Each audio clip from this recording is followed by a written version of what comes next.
آیات پر گزشتہ ہفتے بھی بات ہوتی رہی۔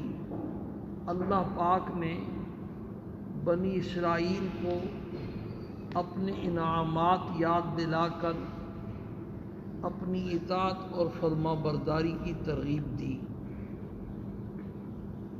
دو انعامات بیان ہو چکے ہیں اور تیسرے کا آج تذکرہ ہے۔ پہلا انعام اللہ پاک نے یاد دلایا کہ فرعون اور اس کی قوم اور اس کا لشکر تمہارے اوپر طرح طرح مظالم کرتے تھے، اور ہم نے تمہیں اس سے آزادی دی اور اس کو تمہارے سامنے غرق کیا اور تم اپنی آنکھوں سے دیکھ رہے تھے۔ اس کا تفصیلی بیان ہو چکا ہے۔ اور دوسرا انہوں نے مطالبہ کیا تھا کہ اب ہمارا دشمن تباہ ہو گیا ہے اور ہمیں اطمینان نصیب ہو گیا ہے، تو ہمارے لیے کوئی شریعت، کوئی قانون اور کوئی ضابطہ ہو جس پر ہم عمل کریں۔ تو اس کے نتیجے میں اللہ نے ارشاد فرمایا کہ ہم نے تمہیں تورات آسمانی کتاب عطا فرمائی، جس کا واقعہ گزشتہ ہفتے تفصیل سے بیان ہو چکا ہے۔ تیسرا اور آخری انعام جو اس آیت میں، ویسے تو انعامات کی اللہ نے ان پر بارشیں برسائیں، اس آیت میں تیسرے انعام کا تذکرہ ہے، وَنَزَّلْنَا عَلَيْكُمُ الْمَنَّ وَالسَّلْوَىٰ، کہ ہم نے تمہارے اوپر آسمان سے من اور سلوہ جو ہے یہ انعام کے طور پر نازل فرمائے۔ من اور سلوہ آپ نے جگہ جگہ جو ہے نا ہوٹلوں کے نام بھی پڑے ہوں گے، آج اس کی کچھ تفصیل ہوگی۔ ریسٹورنٹ کے نام بھی کیا بن گئے؟ من و سلوہ۔ اپنی جیب سے پیسے دو، ان کو یہ مفت میں ملتے تھے اور آپ کو ملتے ہیں پیسوں کے ساتھ، اور وہ بھی باسی۔ اس کا خلاصہ یہ ہے کہ بنی اسرائیل کا جو اصلی علاقہ ہے نا، میرے خیال میں کچھ چلا ہی دو، گرمی ہو گئی ہے، لوگ کہیں گے بھی درس کی گرمی ہو گئی ہے نا، ٹھیک ہے گزارا چل رہا ہے، آواز نہیں صحیح ہوتی۔ بنی اسرائیل کا جو اصلی علاقہ ہے نا وہ شام کا علاقہ ہے، جہاں بیت المقدس ہے۔ حضرت یوسف علیہ السلام اتفاقاً مصر پہنچے اور پھر وہاں غلام رہے، جوان ہوئے تو جیل میں پہنچ گئے، پھر جیل سے نکلے تو اللہ پاک نے مصر کا بادشاہ بنا دیا۔ تو ان کی ملاقات کے لیے پھر انہوں نے آدمی بھیج کر کے یعقوب علیہ السلام اپنے والد ماجد اور پورے خاندان کو بلا لیا۔ یعقوب علیہ السلام کے 12 بیٹے تھے، وہ سارا خاندان وہاں پہنچ گیا، تو پھر یہ مصر میں آباد ہو گئے، ان کی نسل پھیلتی رہی، پھولتی رہی۔ تو پیچھے جو ہے نا شام کا جو علاقہ تھا، وہاں ایک عمالقہ نام کی قوم، وہ اس کا قبضہ ہو گیا بیت المقدس پر اور شام کے علاقے پر۔ جب اللہ پاک نے فرعون کو تباہ و برباد کر دیا اور یہ اطمینان کے ساتھ مصر میں رہنے لگے، اللہ پاک نے ان کو فرمایا کہ بس اب تمہارا جو دشمن تھا وہ تو اب ہلاک ہو گیا، اب تم ایسا کرو کہ وہ جو بیت المقدس پر عمالقہ نام کی قوم کا قبضہ ہے ان سے جا کے جہاد کرو، اور جہاد کر کے اپنا جو ملک ہے اس کو آزاد کرو، بیت المقدس بھی آزاد ہو جائے گا اور تمہارا جو ملک ہے شام وہ بھی سارے کا سارا آزاد ہو جائے گا۔ اور پہلے سے اللہ نے بتلا دیا کہ تم ہمت کرو، فتح اللہ پاک تمہیں عطا فرمائیں گے، کامیاب تمہیں نہیں ہونا ہے۔ جیسے ایمان والوں کو اللہ کا خطاب ہے، وَأَنْتُمُ الْأَعْلَوْنَ إِن كُنتُم مُؤْمِنِينَ، اگر تم صحیح ایمان والے بن جاؤ تو دنیا میں تم ہی کامیاب ہو۔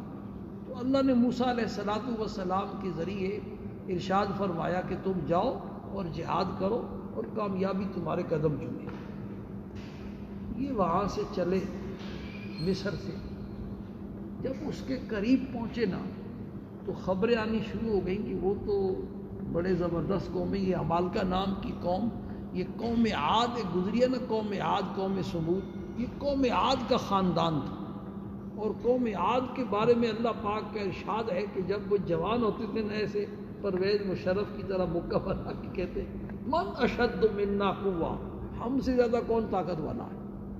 تو اللہ پاک نے ارشاد فرمایا اولم یروا ان اللہ الذی خلقہم هو اشد منهم قوة. ان اللہ کے بندوں نے یہ نہیں سوچا کہ جس نے انہیں پیدا کیا وہ ان سے زیادہ طاقتور. بہرحال جب ان پر اللہ کا عذاب آیا، آندھی اور ہوا کا طوفان آیا، تو وہ سارے کے سارے تباہ ہو گئے. تو ان کے بارے میں قرآن نے فرمایا کأنہم اعجاز نخل منقعر، کھیتوں میں ایسے پڑے تھے جیسے کھجور کا اکھڑا ہوا تنا ہوتا، ایسے قد کاٹ کے. تو یہ جو عمالقہ قوم تھی نا، یہ انہی کی اولاد میں سے تھے، بڑے قد کاٹ کے تناور جوان. ان کی خبریں آئیں تو یہ ہمت ہار بیٹھے. موسیٰ علیہ السلام نے 12 قبیلے تھے، 12 سردار مقرر فرمائے اور کہا کہ تم جاؤ، جا کر کے حالات کا جائزہ لے کے آؤ اور آ کے ہمیں بتلاؤ بھی کیا ماجرا ہے. یہ 12 سردار بنی اسرائیل کے حالات کا جائزہ لینے کے لیے گئے. بستی سے باہر ان کو عمالقہ قوم کا ایک بندہ مل گیا. اس نے کہا کہاں آئے ہو؟ انہوں نے کہا کہ ہم جو ہے نا تمہارے ساتھ جہاد کرنے کے لیے آئے ہوئے ہیں اور ہم حالات کا جائزہ لینے. اس نے 12 کے 12 آدمی پکڑ لی. اور بعد میں مفسرین نے لکھا کہ ایک ہی جو ہے نا وہ چادر بچھائی اور 12 کو قید باندھا اور اٹھا کے لے گئے. بادشاہ کے دربار میں بادشاہ کے سامنے پھینک دیا کہ یہ 12 آدمی آئے ہم سے لڑنے کے لیے آئے. بعد مشورہ ہوا کہ ان کو قتل کر دیا جائے. تو قتل تو نہ کیا، آزاد چھوڑ دیا تاکہ یہ جائیں ہمارے حالات بتلائیں کہ ایک بندے نے 12 کو قابو کر لیا ہے تو وہ ہمت ہار بیٹھیں گے. وہ آئے واپس موسیٰ علیہ السلام کو آ کے حالات سنائے. موسیٰ علیہ السلام نے کہا کہ بالکل ان کے سامنے کوئی بات بیان نہیں کرنی ہے، اس کو راز رکھو اور کوئی بات ان کے سامنے بیان نہ کرنا، ورنہ یہ تو پہلے سے ہمت ہارے بیٹھے. تو ان میں سے 2 جو تھے نا، ایک یوشع بن نون تھے اور دوسرے کا نام کالب لکھا ہے. وہ موسیٰ علیہ السلام کی بات پر پکے رہے اور انہوں نے راز فاش نہیں کیا. اور 10 کے 10 جو تھے انہوں نے اپنے دوستوں کو بتلایا، دوستوں نے آگے بتلایا. آنن فانن پورے لشکر میں خبر پھیل گئی کہ عمالقہ کے تو ایسے ایک آدمی نے 12 آدمیوں کو پکڑ لیا. 12 انہوں نے صاف انکار کر دیا. موسیٰ علیہ السلام کو کہا فَاذْهَبْ أَنْتَ وَرَبُّكَ فَقَاتِلَا إِنَّا هَاهُنَا قَاعِدُونَ. تم جاؤ اور تمہارا رب جائے وہ جا کے لڑے، ہم سے تو لڑائی نہیں ہوتی ہے. یہاں تک قرآن پاک کے الفاظ ہے کہ تم صرف دروازے پر پہنچو تو صحیح، دروازے تک تم پہنچ جاؤ تو آگے ہمارا کام ہے. لیکن اس پر بھی انہوں نے انکار کر دیا. غزوہ بدر کے موقع پر سرکار دو عالم صلی اللہ علیہ وسلم نے صحابہ کرام کو جمع فرمایا. مقابلے میں 1000 کا لشکر تھا اور ان کے پاس 313 آدمی تھے اور ہتھیار بھی نہیں تھے. تو صحابہ کرام سے جب آپ نے مشورہ لیا تو مختلف بولنے لگے. ان میں سے حضرت مقداد ابن اسود رضی اللہ تعالیٰ عنہ جو تھے وہ کھڑے ہوئے.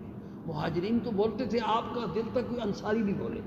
تو حضرت مقداد ابن اسود کھڑے ہوئے، انہوں نے کہا اللہ کے پیغمبر آپ بالکل پریشان نہ ہوں، ہم موسیٰ علیہ السلام کی قوم کی طرح آپ کو یہ نہیں کہیں گے کہ آپ جائیں اور آپ کا رب جائے، بلکہ ہم آپ کے دائیں بھی، آپ کے بائیں بھی، آپ کے آگے بھی، آپ کے پیچھے بھی اپنی جانیں قربان کریں گے اور آپ کا دفاع کریں گے. آپ صلی اللہ علیہ وسلم خوش ہو گئے. حضرت عبداللہ ابن مسعود رضی اللہ تعالیٰ نے یہ واقعہ یاد کر کے فرمایا کرتے تھے کہ کاش یہ جملہ جو حضرت مقداد ابن اسود کی زبان سے نکلا یہ میری زبان سے نکلا اور میرے جملے سے آپ صلی اللہ علیہ وسلم کا دل خوش ہو. بہرحال 2 پکے رہے اور 10 کے 10 نے راز فاش کر دیا. تو اللہ پاک نے پھر جب یہاں تک بات پہنچ گئی تو آخر اللہ کا عذاب تو آنا تھا. اللہ پاک نے ان کو ایک کھلی زمین میں قید کر دیا. وہ تقریباً 10 میل کا رقبہ تھا. اس میں ایسا قید، نہ کوئی دیوار، نہ پولیس، نہ سیکورٹی گارڈ، کچھ بھی نہیں. اور وہ ایسے قید کی ہل جل نہیں سکتے. صبح کے وقت چلتے وہاں سے واپس، چلو بھی مصر چلتے، سارے چلتے صبح کے وقت، اور رات کا وقت ہو جاتا تو کسی جگہ ٹھہر جاتے بھی، پھر صبح سفر شروع کریں گے. صبح اٹھتے تو دیکھتے جہاں سے چلے تھے وہیں پڑے ہوئے. 40 سال تک اس علاقے میں 10 میل کے رقبے میں وہ قید رہے. انہی 40 سالوں میں حضرت موسیٰ علیہ السلام کا بھی انتقال ہو گیا اور حضرت ہارون علیہ السلام کا بھی انتقال ہو گیا. پھر یوشع بن نون، وہ جو 12 سرداروں میں ایک سردار یوشع بن نون بھی تھے نا، ان کو اللہ پاک نے پیغمبر بنایا اور ان کے ذریعے پھر مل کے انہوں نے دوبارہ جہاد کیا تو اللہ نے بیت المقدس کو فتح کروایا. یہ اس جگہ کی بات ہے کہ جب اس میں 40 سال رہے، اب وہاں کھانے پینے کا مسئلہ، پانی کا مسئلہ، یہ سارے مسائل تھے، تو اللہ پاک نے ناراضگی کے باوجود اور سزا کے باوجود ان کے لیے ساری نعمتوں کے دروازے کھول دیے۔ دھوپ کا مسئلہ تھا تو اللہ پاک نے ایک باریک ابر جو ہے نا، ہر وقت سارا دن ان کے اوپر چھایا رہتا۔ وَظَلَّلْنَا عَلَيْكُمُ الْغَمَامَ، سورہ بقرہ کے الفاظ ہیں، تو بادل کا سایہ رہتا سارا دن۔ کھانے پینے کا مسئلہ تھا تو یہ وَأَنزَلْنَا عَلَيْكُمُ الْمَنَّ وَالسَّلْوَىٰ، من اور سلوہ اللہ پاک نے اتارے۔ من کہتے ہیں میٹھی چیز کو، درختوں کے اوپر تو تنجبین اس کا نام لکھا ہے، ایک میٹھی سی چیز لگ جاتی، جتنا چاہتے وہاں سے اٹھا لیتے۔ تو یہ حلوہ وہاں سے چلا آ رہا، حلوہ مٹھائی، یہ انبیاء علیہ السلام کی پرانی جو ہے نا کیا ہے سنت ہے۔ اور سلوہ کہتے ہیں بٹیر کو، بٹیروں غول کے غول ان کی آبادی میں آ جاتے اور اڑتے نہیں، جس کو دل چاہتے پکڑتے اور ذبح کرتے اور جو ہے نا پکا کے کھا لیتے۔ اس طرح انہوں نے 40 سال وہاں گزارے۔ تو اگر لمبا واقعہ وہ بیان کروں گا تو بات گزر جائے گی۔ آخر من سلوہ کھا کھا کے بھی تنگ آ گئے، پھر دال کا مطالبہ کیا، سبزی کا مطالبہ کیا، تو اللہ نے کہا قریبی کسی بستی میں چلے جاؤ، وہاں یہ ساری چیزیں ملیں گی۔ بہرحال، اور پانی کے لیے انتظام اللہ نے یہ کیا کہ ایک پتھر کی چٹان تھی، موسیٰ علیہ السلام کو اللہ نے ارشاد فرمایا کہ اپنی لاٹھی اس کے اوپر مارو، تو 12 قبیلے تھے آپس میں لڑتے بھی تھے، تو 12 چشمے جاری، ہر قبیلے کے لیے الگ چشمے۔ یہ موسیٰ علیہ السلام کا معجزہ تھا، اور ہمارے آقا کی ہاتھوں کی انگلیوں سے اللہ نے پانی کے چشمے جاری کیے۔ اللہ پاک جو چاہے۔ کپڑوں کا مسئلہ تھا، کپڑے میلے ہو جاتے اور پھٹ جاتے، اب نئے کپڑے کہاں سے آئیں؟ تو اللہ پاک نے موسیٰ علیہ السلام کی دعا سے فرمایا کہ نہ تمہارے کپڑے میلے ہوں گے اور نہ تمہارے کپڑے پھٹیں گے۔ ان 40 سالوں میں وہی ایک لباس، اور بچے جیسے جیسے بڑے ہوتے تو جانوروں کی طرح ان کا وہ لباس جو تھا وہ بھی ساتھ ساتھ بڑھتا ہے۔ تاریکی تھی تو رات کے اندھیرے کا انہوں نے شکوہ کیا، تو ایک عمودی شکل کی روشنی جیسی بیٹری ہوتی ہے، اس طرح کی شکل کی جو ہے نا ستون قسم کا ایک ظاہر ہوا، وہ رات کے وقت ظاہر ہو جاتا، سارا محلہ کا محلہ روشن، پورا علاقہ روشن ہو جاتا، صبح کے وقت ہو گیا، صبح تو سورج آ جاتا۔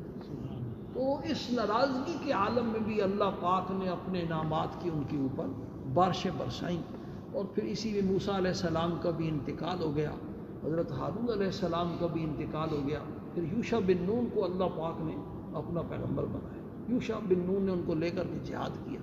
ان کے لیے مسئلہ یہ تھا کہ یہ جو ہفتے والا دن ہے نا، یہ ان کے لیے اللہ نے مقدس بنایا ہوتا ہے، اس میں جنگ نہیں ہو سکتی۔ جمعے والے دن جہاد ہو رہا ہے اور سورج غروب ہونے کا وقت آ گیا اور ابھی تک تھوڑا سا کام باقی ہے، تو یوشع بن نون نے دعا کی، بخاری شریف کی روایت ہے، اللہ پاک نے سورج کو روک دیا، اور جب بستی فتح ہوگی بیت المقدس کی تو پھر اس کے بعد سورج جو ہے۔ بہرحال یہ تو اس کا من و سلوہ کا واقعہ تھا۔ اس کے بعد تھوڑا سا مسئلہ ہے، وہ انشاءاللہ اللہ پاک نے خیر کی تو اس پر کل بیان کریں گے۔ اس من و سلوہ کے نزول کے وقت بھی انہوں نے کچھ گڑبڑ کی، وہ جو 2 گڑبڑے ہیں نا وہ انشاءاللہ کل وہ ذرا لمبی ہے۔ فقہ جو مسئلہ، فقہی مسئلہ ہمارا جو چل رہا ہے نا، آج کا جو تازہ مسئلہ، پرانے مسئلوں کو یاد ہے تو سبحان اللہ، نہیں یاد ہے تو ماشاء اللہ، اب دوبارہ میں ان کو دہراتا نہیں۔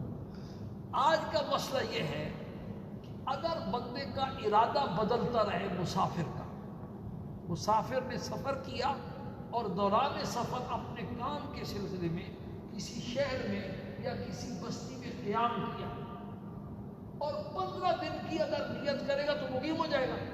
15 دن کی اس نے نیت نہیں کی، ارادہ بدلتا رہا کام کے سلسلے میں، ایجنٹ نے کہا کہ 1 ہفتے میں تیرا کام ہو جائے گا یا ویزا لگ جائے گا یا اور کوئی کام تھا، ہفتہ گزرا تو وہ کہتا یار نہیں اب اس ہفتے کام نہیں، اگلے ہفتے، تو ایجنٹ کے کہنے پر 1 ہفتے کا اس کا ارادہ بن گیا، تو اب یہ مسافر ہے۔ اگلا ہفتہ آیا تو کہتا اگلے ہفتے، اگلے ہفتے، اگلے ہفتے، اگلے ہفتے، اس طرح کرتے کرتے بے شک 6 مہینے گزر جائے، سال گزر جائے، 1.5 سال گزر جائے، جب تک اس کا پکا عزم نہیں ہوگا اور یہ ارادہ بدلتا رہے گا یہ مسافر ہی ہوگا، اور آدھی نماز پڑھے گا اگر اکیلا پڑھنے کی ترتیب بنے، جماعت کے ساتھ پڑھے گا الگ مسئلہ۔ سمجھ آ گئی مسئلہ؟ بھائی مشتاق صاحب کا یہی مسئلہ ہے نا، آپ نے مسئلہ سے پوچھا تھا، تو بندہ کہیں آتا ہے کسی جگہ مہمان بن کر کے، تو ارادہ ہوتا ہے کل چلا جاؤں گا، پرسوں چلا جاؤں گا، ارادہ بدل جاتا، پھر پرسوں چلا جاؤں گا، ترسوں چلا جاؤں گا، ارادہ جب تک بدلتا رہا تو وہ کیا ہے؟ مسافر ہے، چاہے بے شک سال گزر جائے، مہینہ گزر جائے، 6 مہینے گزر جائے، جب تک پکا عزم نہیں کرے گا کہ میں نے یہاں 15 دن یا 15 دن سے زائد ٹھہرنا ہے، اس وقت تک وہ مقیم۔ اللہ پاک ہم سب